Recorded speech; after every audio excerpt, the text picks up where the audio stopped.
All right, let's talk Wall Street. You ever look at it and feel like they're speaking a totally different language? Yeah, me too. So today, we're going to crack the code on something you see all the time but might not fully get: those analyst stock ratings. Buy, sell, hold. You see these words plastered everywhere, right? They look super simple, but honestly, that's just the tip of the iceberg. There's a ton of research behind them. So the real question is, what are we supposed to do with all this? And that is exactly what we're going to figure out today. The goal here is simple. Let's take all that confusion and turn it into real confidence. We're going to transform these ratings from, these mysterious commands into just another useful tool you can have in your back pocket. Okay, first things first, we've got to start at the very beginning. Before we can really use these ratings, we have to speak the language. So let's dive in and decode the lingo. So what even is an analyst rating? Well, at its heart, it's just an educated guess, an opinion from a pro on where a stock might go. And listen, the most important word there is opinion. Seriously. It's based on tons of data and analysis for sure, but it's not a crystal ball. It is absolutely not a guarantee. Okay, so here's where it gets interesting. Let's translate these simple words. When you see buy, it doesn't just mean go buy this stock. It means the analyst thinks it's going to outperform, do better than the rest of the market or its competitors. Hold? That basically means they expect it to just chug along, average performance. And sell? Well, that's pretty straightforward. They think it's going to underperform. It's all about how it stacks up against everything else. Look, one analyst's opinion is great, but what if you could get a whole room full of experts to vote? That's kind of what a consensus rating is. It's the average rating from a bunch of different analysts, all looking at the same stock. It just gives you a much broader picture of what the experts are thinking.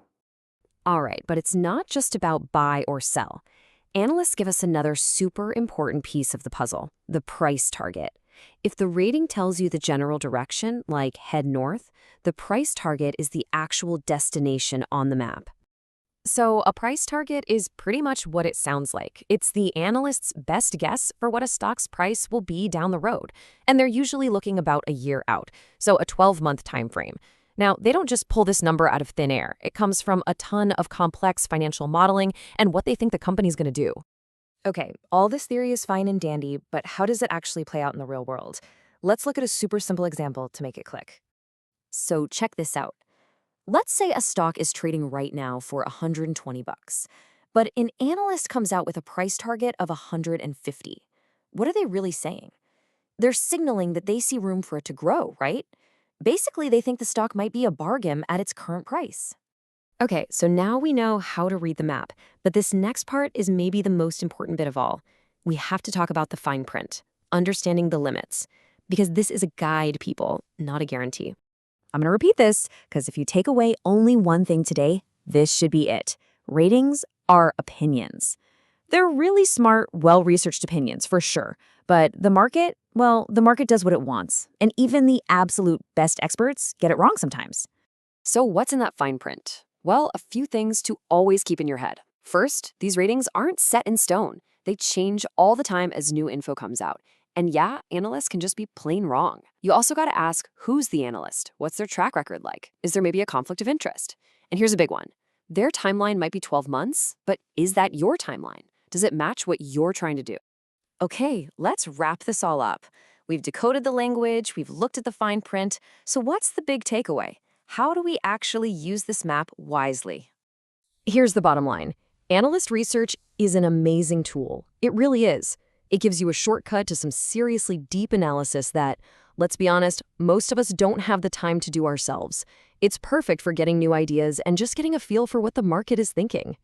But, and this is a big but, it's not a command. It's just one piece of a much bigger puzzle. It's one data point. The final call? That's always, always on you. And this right here really says it all. This is the mindset you want to have. Use analyst research to inform your decisions, but make your own assessments. Get smarter, get informed, but you're the one in the driver's seat.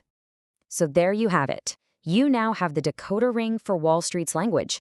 You can read the map, you can see the destination they're pointing to, and you know to look out for the bumps in the road. So the only question left is, what's your next move?